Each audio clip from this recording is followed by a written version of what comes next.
91.3 WUKY presents Saving Stories with Dr. Doug Boyd of the Louis B. Nunn Center for Oral History in the UK Libraries, featuring interviews from the collection.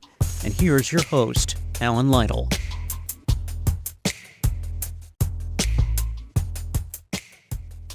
Doug, welcome. It's good to be here. Well, it is March in Kentucky, and that can mean only one thing: tournament fever.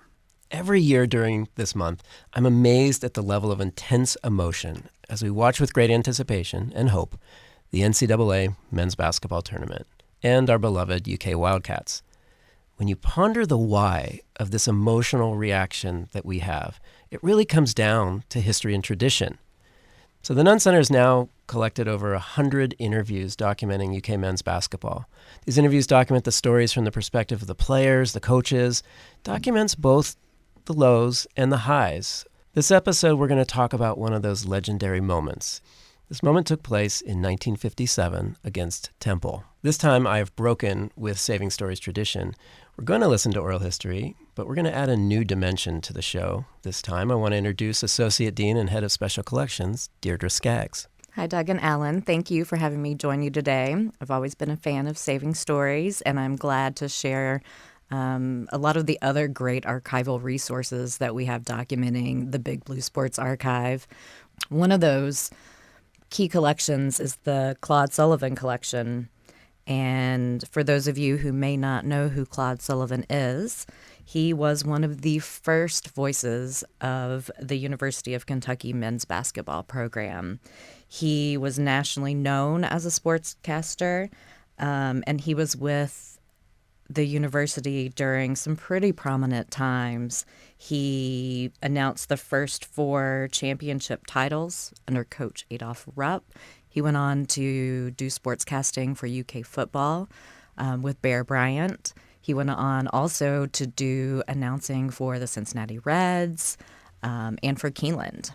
So unfortunately, Claude Sullivan died when he was in his early 40s and really cut his career short, but his wife and his children preserved his legacy. They saved the audio recordings of these amazing sports broadcasts and donated them to the University of Kentucky Libraries. And with the help of the family, we were able to digitize all of those and make those available there on Explore UK, which is exploreuk.uky.edu.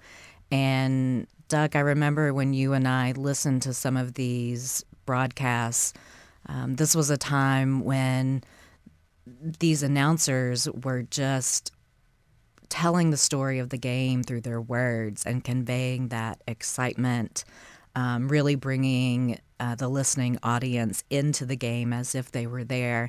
And Claude Sullivan was amazing at this. When I listen to his broadcasts, they often give me chills with the way that he conveys that excitement, the tension, the critical moments of the game. It's incredible. Well, speaking of the excitement, the tension, and the critical moments of a game, let's go back to December 7th, 1957, in the UK game against Temple. It's a back-and-forth game. Let's hear Claude Sullivan call it. Hatton has it, knocked down, fights in, gets it, picks it up. Hooks it out to Adrian Smith from 15 feet. Good. That is 6 field goals for Adrian Smith, who ties the ball game 69 all. 35 seconds to go, and Temple has got the ball. And once again, Temple appears to want just the last shot. There are now 16 seconds to go. Rogers out, fakes to break, turns and leaves Smith. Now comes to the left side. Comes back out deep with 10 seconds to go. He moves to the left there, 8 seconds to go. Here he makes his move for the shot. Spins to the left and shoots. It is good.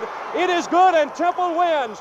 And Claude Sullivan would have been correct. Temple would have won if it wasn't for a player named Vernon Hatton. Vernon Hatton played for the University of Kentucky between 1955 and 1958. Now we're going to cut to Vernon Hatton's perspective of this moment. Well, the logical play with 1 second to go is throw a long pass up toward the basket and let our center Ed Beck tip it in. So that's what they were guarding, a long pass under the basket. Remember, in this moment, everybody in the arena, including Claude Sullivan, thinks this game is over. The fans now begin to pour for the exits. They have set through 40 minutes of regulation play. 4 minutes and 59 seconds of overtime play, and they walk out. This could be the most thrilling play of the season, you know. Ed Beck's under the basket, 1 second to go. Pass to Hatton from 35 feet. It's good! How about that? How about it? Vernon Hatton did it! And it's tied up. Ball game's over. Another overtime coming. Stand by, stand by.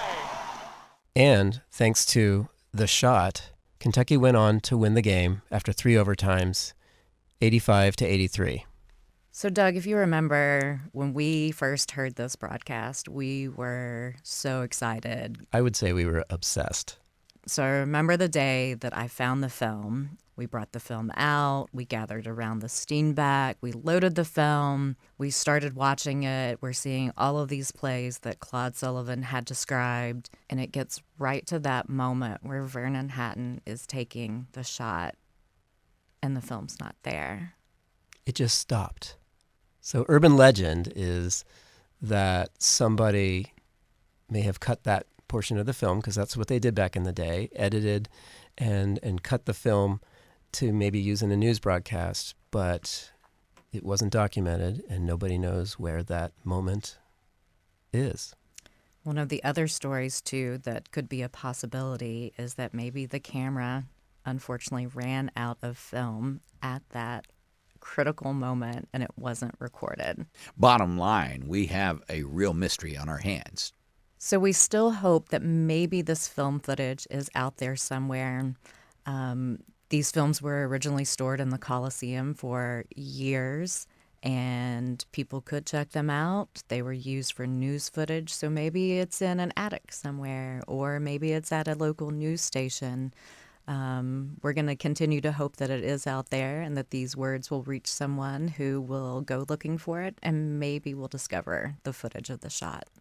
I highly recommend that people listen to some of these oral histories. Most of our interviews with UK basketball players are online at KentuckyOralHistory.org, but the Claude Sullivan broadcasts are all online at exploreuk.uky.edu. Deirdre Scaggs and Doug Boyd. Wow, great segment. Thanks for joining us again today. Thanks for having me. Thank you both. Saving Stories is a collaboration between the Louis B. Nunn Center for Oral History in the UK Libraries and 91.3 WUKY. There are more episodes and show links on the podcast page at WUKY.org.